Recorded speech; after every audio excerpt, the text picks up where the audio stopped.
So hello guys, part 3 के video में आपका बहुत बहुत स्वागत है। तो आज हम पढ़ेंगे वुंड हीलिंग प्रोसेस। इससे पहले हमने इन्फ्लामेशन पढ़ा था, आज हम पढ़ेंगे wound healing processes.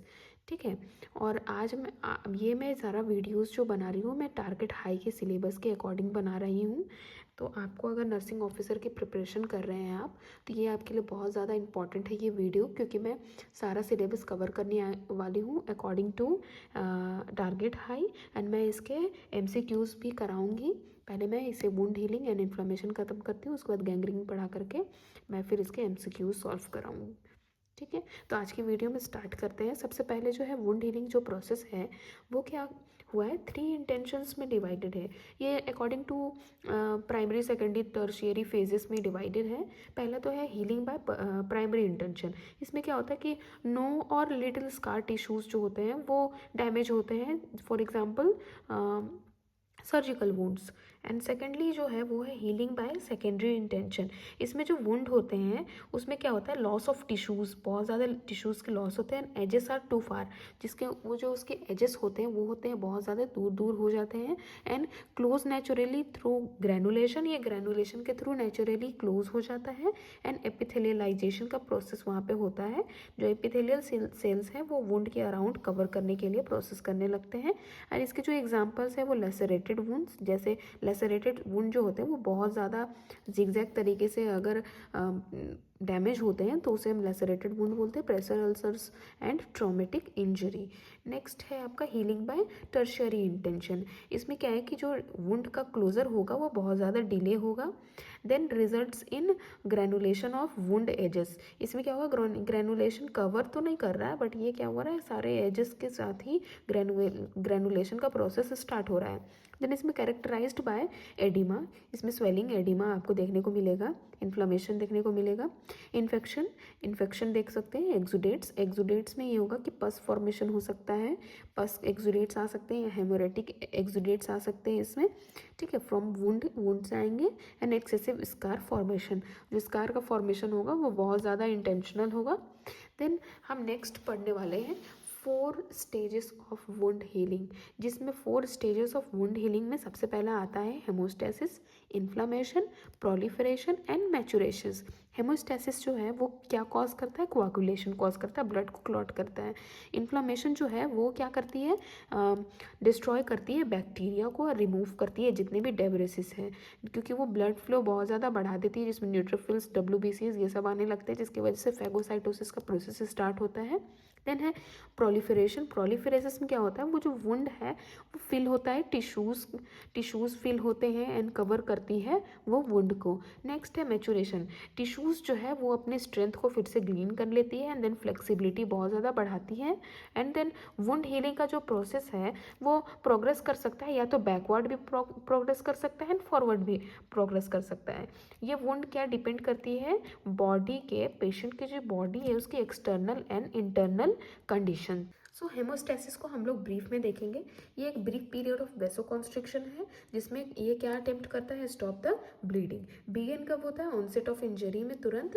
And blood vessels क्या हो जाते हैं, कंस्ट्रिक्ट हो जाते हैं ताकि ब्लड फ्लो को रोक सकें।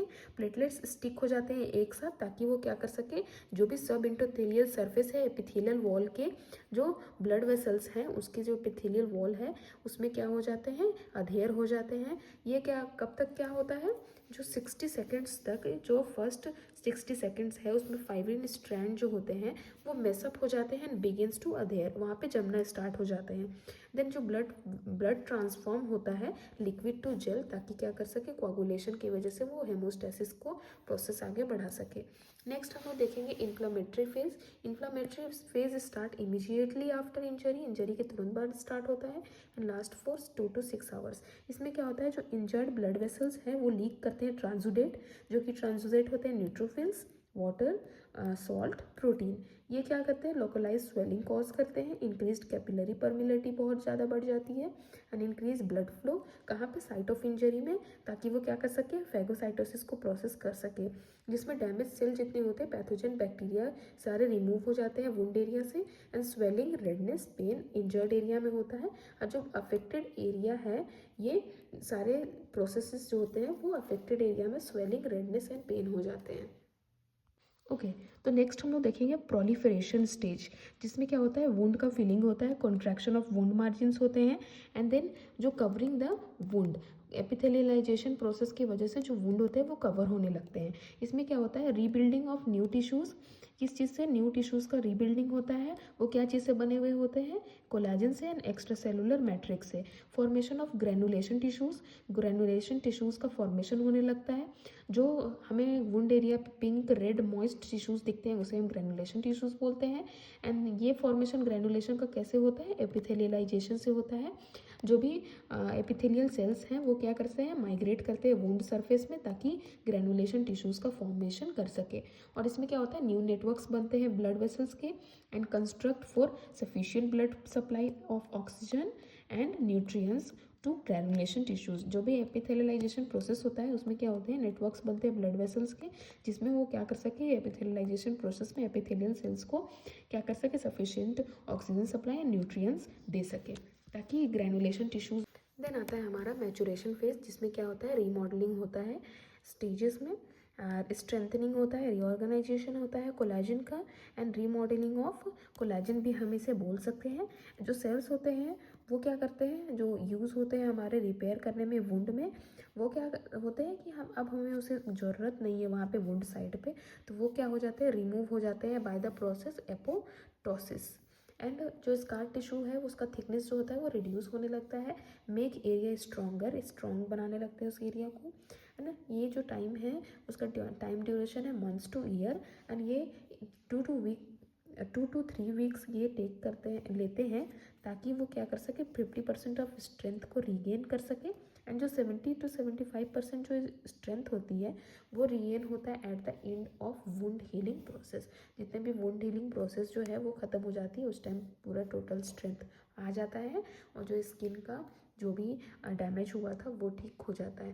तो आपको ये वीडियो अगर अच्छा लगता है तो मेरे चैनल को लाइक करें, सब्सक्राइब करें, और ऐसे ही टारगेट हाई के जितने भी टॉपिक्स हैं उसको मैं कवर करूँ, उसके लिए आप कमेंट भी मुझे कर सकते हैं, ताकि मैं रेफरेंस से उसमें वीडियो बनाऊँ। Thank you.